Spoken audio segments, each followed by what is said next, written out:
Hello, Cancer. Welcome to your September Soul session. I am Princess India if you're new. And if you're family, welcome back, my friend. So we're going to go ahead and jump into your cards. We're going to be looking at, if I can get these cards together, we're going to be looking at an overall energy and a challenge. If you saw how that fell out, that would freak you out as much as it freaked me out. Anywho, then we're going to be looking at a more specific spread, but we're going to be looking at what's happening with you all for the month of September. So your overall energy, interesting, for the month of September, if my autofocus will stop focusing everything back here. All right. We have the Six of Cuppies. And we have your challenge as the Three of Swords. Interesting. So Cancer, what is looking like for you guys for September? It's a lot of dwelling in the past. And it feels more to me like shoulda, coulda, wouldas, the one that got aways, wanting to kind of go back in time and do things differently is kind of the overall vibe that I'm getting from this. But the Three of Swords being you guys' challenge, the big issue to overcome in the month of September is going to be radical acceptance. I'll say it that way, is accepting that what has happened has happened. It is what it is. You know, none of us can go back in time, to shift things. So the main takeaway from this is kind of learning from your experiences and accepting that and moving forward. And I know that that may seem kind of crass, but it's a little bit of like reality acceptance in a sense. Because the thing that is falling on my spirit specifically is kind of like a situation, well, two different situations really. One where this is like a loved one that passed away, maybe even a partner that passed away. And on the other side of this, it feels kind of like a breakup. And I mean, it could be romantic or it could be like a friendship, but it's like, if it's like a partner that passed away, sorry for your loss. If it is, it's kind of, or even like a parental figure, anything like that. The feeling that I get is kind of like, I shouldn't have stopped there before I went to the hospital. I should have tried to call, or, I had the urge to text them or to call them, and kind of beating yourself up for that. Like maybe I should have tried harder. If they didn't answer, I should have called back type of deal. And it's kind of running that over in your head. And, I know that that's very difficult positions to be in a lot of the time, but we're putting a lot of responsibility on ourselves, almost in the sense of, and I mean, I guess that's a little harder depending on what your belief system is now that I think about that, because what I was about to say was it's putting a lot of pressure on yourself as if you were the, author of the universe. You know what I mean? So whether a person lives or dies is in your hands and not in the hands of an ultimate, creator. If you don't believe in an ultimate creator, then I could understand how one could feel as if we have a hand in things. But I don't know. I don't know. I'm getting all existential now, but whatever. Let's not go down the rabbit hole. But whatever the case, it's putting a lot of pressure on yourself as if you were the determining factor on whether or not this person, lived or died, in a sense. I can understand even if it's things that you wanted to say to this person that you never got a chance to say, but it still kind of comes back. And this is like the worst thing for me to be saying to a Cancer. Because it's like me, big old Taurus and the big old hooves with my little crab friends, And so in no way do I mean to be crass Cancer. This is a really touchy subject for me to be touching with Cancers. But it's one of those things where all of this kind of comes back to the same, period at the end of the sentence, in the sense that it all comes down to acceptance because we can't change the past. So this really comes down to the context of pain versus suffering. Pain is the loss, right? Pain is the breakup. Even if we're talking about the breakup of a friendship or a relationship, suffering is like ruminating over what you wish you could have or what you feel you should have done differently when you know that that's not an option. You know what I mean? If you want to rectify this situation in the context of like a friend breakup or a relationship breakup, the only place that that could be rectified is in the present, right? You can't go back to that place and time when you lost this person for whatever reason and change anything, right? So, like I said, with this Three of Swords being in your challenge, the hardest thing for Cancer to overcome, and my guides just said, with this is forgiving yourself. It's not even about the other person. The hardest thing that Cancer is going to face in the month of September is you forgiving yourself, accepting what has happened and forgiving yourself for how things have played out up to this point. Now, getting into your more specific spread, your central energy is the Nine of Swords in the reverse, and that's representing you all. Come on, dagnabbit, my autofocus is being a jerk today. We have the Nine of Swords in the reverse. Whew, your past influence, interesting, is the Star card. Hello. Why is my autofocus being such a dick today? What is happening in America? Maybe it's because of the face. But then that puts my face. Hold on. Okay, I think it is my little face. We have the Star, that's Aquarius energy. Your hidden influence, interesting, is the Seven. Wait, let me put my head there. Maybe that'll help. Okay, yeah. We have the Seven of Cuppies. And your potential outcome, we have, wait, that way. We have the Magician in the reverse. That's sort of kind of working. And what to look out for moving forward, we have the Eight of Swords in the reverse. This is interesting. So here is the dealio, Cancer. With this Nine of Swords in the reverse, this can actually go one or two ways. I want to clarify this just to be sure. What do I want to use to clarify this, since I have two decks that are missing? Let me see. Okay.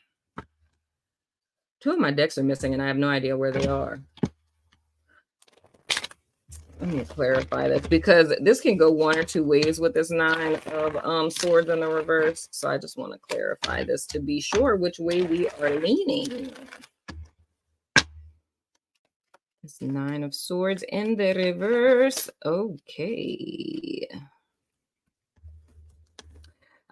Okay, so we have the Two of Swords in the reverse, and we have the Sun card. I don't think y'all can see those too clearly.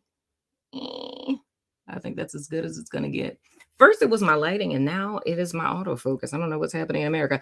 But anywho, what this is looking like for me, Cancer, it's literally confusion. It's confusion. It's not... It feels very much to me, if I could speak tarot, it feels very much like a Four of Cups kind of energy for me. It's being kind of stuck where, much like I said in your overall energy, you can't go backwards, but it's not really knowing how to move forward. However, with the Sun in the reverse is telling me, dropping down to you guys, hidden influence with the Seven of Cups, that's really what the solution to your issue is with all of these, right? God, I'm trying to show you the cards and it is being wonky. I don't know why, y'all. I just fixed this lighting during Aquarius. What is happening? I'm literally going to move closer. Okay. If I'm that close, then you can see. But anywho, so what I was saying with this is, with this Nine of Swords in the reverse, it is a level of confusion, right? So it's anxiety, it's stress, because it's not really knowing what to do. But on top of that, it's like a paralysis, if I could say it that way, right? Now, this Two of Swords in the reverse, as well as the Sun in the reverse, it's telling me on so many levels, I don't want to say consciously, but like subconsciously, deep down inside, you know the truth. Like you're very clear on what it is, right? You're very, very clear on what it is that needs to be done moving forward. I just feel that there's a resistance to do so. It's almost like how they talk about an addiction to chaos. It's not an addiction to chaos with you guys, but it's in that same vein. It's almost like a self-punishment, if I could say it that way. It's like, thank you, guides, for getting me back on track. Period at the end of the sentence. How I said that in the beginning. Like all of this that we were talking about in your overall, all roads lead to the same thing. Like you're going to have to come to the same conclusion, that of which is radical acceptance. In order to move forward, you have to accept, I cannot go back to the past. I can't change it. It is what it is, right? And on a deeper level, you know that already, right? But you're at a place to where you don't want to accept it. With some of you, the reason why you don't want to accept it is because it's almost like a form of like self-punishment, or like guilt would be the perfect word for it. And it's like you feeling as if you need to hold yourself accountable. And I feel like I've talked about this in a reading before with you guys a few months back. It was like closer to the beginning of the year. But it's almost like this mentality. And I encounter a lot of people who feel this way of like, if you were married and your person passed away, or a family member or something like that passed away, I've encountered a lot of people who feel like they're not allowed to be happy anymore. It's almost like they feel a sense of guilt for laughing or enjoying themselves or having fun. It's like, how could I laugh or enjoy myself or have fun when my loved one passed away? So it's kind of keeping yourself in this pigeonhole in a sense. But like I said, in your hidden influence, with that being the 7 of Cups, you already know on some level or another, whether it's on a spiritual level, subconscious level, however, energetic level, however it is that you want to look at it. But deep down, you know that the only way past this, like liaison phase that you're in, is accepting the truth that this has happened and one has to move forward. And I understand in a lot of ways where that's complicated, because nobody really wants to start from scratch, right? No one wants to start from ground zero. So even though the place that you're in is uncomfortable, there is a level of comfort there. That's why I bring up the addiction to chaos thing, because sometimes like we can spend so many years of our lives being in a specific type of environment, like I was saying, chaos, that on some level or another, we become accustomed to that. So whenever we find ourselves in a place where there isn't any chaos, it's like we'll create it because that's what we're used to. You know what I mean? Or being used to the struggle, however you want to look at it. But what I find interesting is coming into September from August, you guys have the Star card. So that kind of puts you under the umbrella of the entire collective, because everyone is going through the same thing, like every single sign.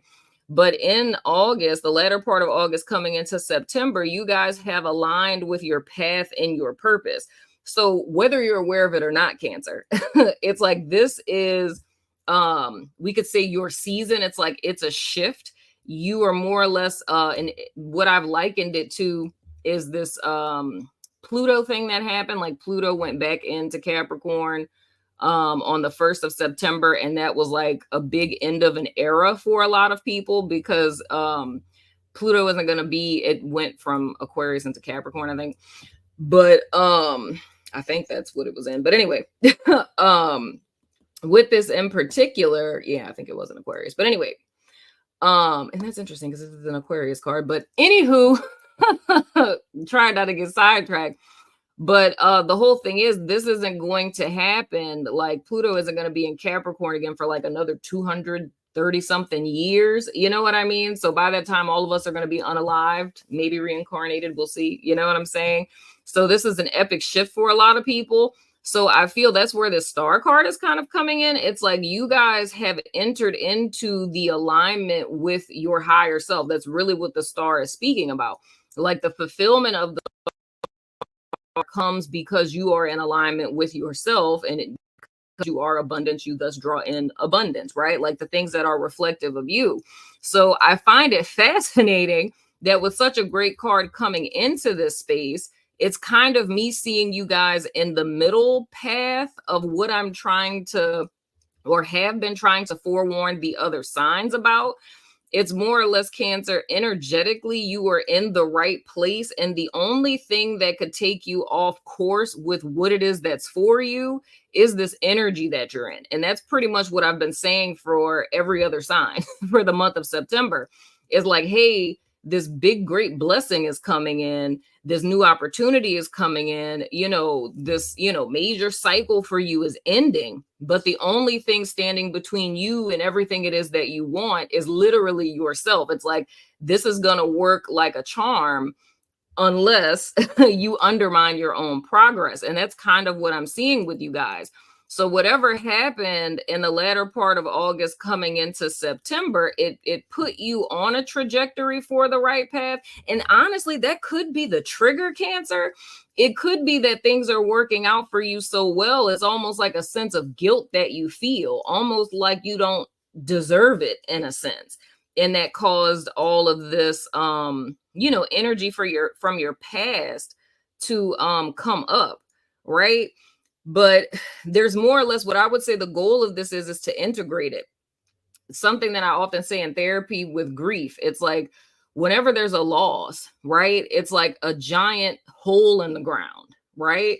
And healing through grief is literally allowing, a garden to grow around that hole. The hole does not go away. You know what I mean? So it's you kind of growing around your grief, and that's indicative of integrating it into like your life, or your identity, or however it is that you want to look at it. It very much becomes a part of you, but it's not something that just goes away. And I feel that's what the point of this is. Like, the point of your experience isn't for you to suffer or, to be your own judge, jury, and executioner and punish yourself for what has transpired past tense. It's integrating it into your experience. And I feel like even saying all of this, I know, like, in a sense, I'm trivializing it because granted, I can't sit here for hours, but it's kind of feels as if like I'm trivializing it, but that's not my intention. I know that this is a very serious matter, but just for the time constraint that we're in, I have to say, Cancer, this is a level of acceptance you guys have to come to and integrate this into your space. But to tell you how to do that, I could not do that in this video, but I can tell you it's doable. These are a lot of the things we process in grief therapy. You know what I mean? And a huge part of that is forgiveness of oneself. And I feel like that's what the big thing is here. So much like I say to everyone, Cancer, you're going to be one of those people this month. I'm going to say it would benefit you to reach out to a friendly local neighborhood therapist, maybe a little 6 to 12 session CBT, you know what I'm saying, to help you to process whatever this is. Because I feel if whatever we're talking about, whether it's grieving over a loss or breakup, whatever, if this isn't addressed, if Cancer doesn't start to come to a place of forgiveness and acceptance and reference to this, what I'm seeing in you guys' potential outcome with this Magician in the reverse, it's almost like a self-sabotage can happen. It's like shooting yourself in the foot. So because of this core belief that I don't deserve this, or I'm not allowed to be happy, regardless if something the level of the star comes into your life. You know what I'm saying? Full on wish fulfillment, totally in alignment with everything that you are. This is literally the thing. The Magician in the reverse can undermine all of that. It doesn't matter how much spirit blesses you, right? It doesn't matter if you win the lottery. If on a core level, you don't feel you deserve it and you won't allow yourself to deserve something, then you will sabotage it because you feel like you don't deserve it. You know what I mean? You could win the lottery and you'll squander all of the money. You know what I mean? You can get a promotion and you'll get yourself fired. You know what I mean? It's because on a core level, it's like your inner self and, external matters or whatever, or your higher self and your lower self are in competition with each other. You feel what I'm saying? And it kind of makes me think of the story that Ayanna Van Zant from, Ayanna Fix My Life, that she told about when the first time Oprah offered her a television show before she got Ayanna Fix My Life. And she was saying because she was still dealing with issues of worth and value at the time, how she sabotaged herself. Like in her conscious mind, she was saying that she was thinking, oh, Oprah isn't offering me enough money. And, for all that I've accomplished, because she's like a New York Times bestseller and all the things, it's like she should be paying me, more money for this show. So she ended up going to a TV network that offered her more money. And then the show ended up getting canceled and being a whole disaster. And she ruined her, friendship with Oprah. But she was saying why that happened is because at the time, like, despite her being a New York Times bestseller and helping people on a core level, she didn't believe that she deserved it. And that's why, she didn't know that at the time. But looking back, she realized that she self-sabotaged that. And it wasn't until she was ready that, her and Oprah mended their, friendship, and she ended up having the show and everybody knows who she is now. But that's very much like the vibe I feel this reading is forewarning Cancer of. It's like you can be getting a proverbial, TV show deal from Oprah and feeling as if you don't deserve it. It's like sabotaging it, And in a sense, when we do that, which kind of goes back to your overall energy, from my perspective, I feel when we self-sabotage that's a part of the process, because that's the way that it's supposed to be. Like, if on a core level you don't believe that you deserve nice things, then your life should be reflective of the fact that you don't deserve nice things, because that's what you believe. And if you believe that, then that's the experience that you want. You know what I'm saying? Because if life were to try to challenge our notions about ourselves, we would be suspicious of them. It's the same thing with dating. If we feel like we're a shit human being, then when a good person comes along, we're suspicious of them. It's like, well, what do you want? Why would you be interested in me when I'm like this piece of shit human over here? You know what I'm saying? It's like we kind of play this hide and seek game with ourselves where we say like, oh, I'm so self-loathing and unlovable and good things will never befall my life. But then we're like secretly looking side-eyed, seeing if life is going to bring us anything. And then when it doesn't, it's like, yes, because I'm unlovable and I don't deserve nice things, but then if something good were to come along, it's just like, who sent you? You know what I'm saying?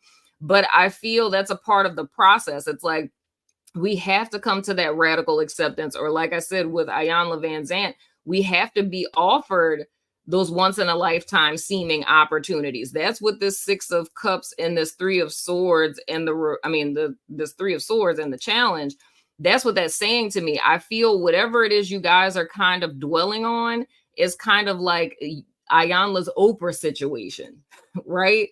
But dwelling on that, and I should have said yes, why did I make that mistake? That's not going to change it. So you have to accept like, okay, yeah, I made a mistake. Probably should have told Oprah yes, but there's still more life to live.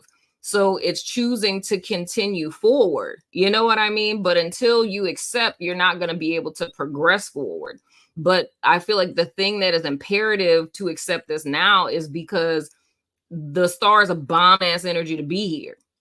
You know what I'm saying? And you want to make the most of it. With this 8 of Swords being in you guys, reversed, being in you guys, what to look out for moving forward.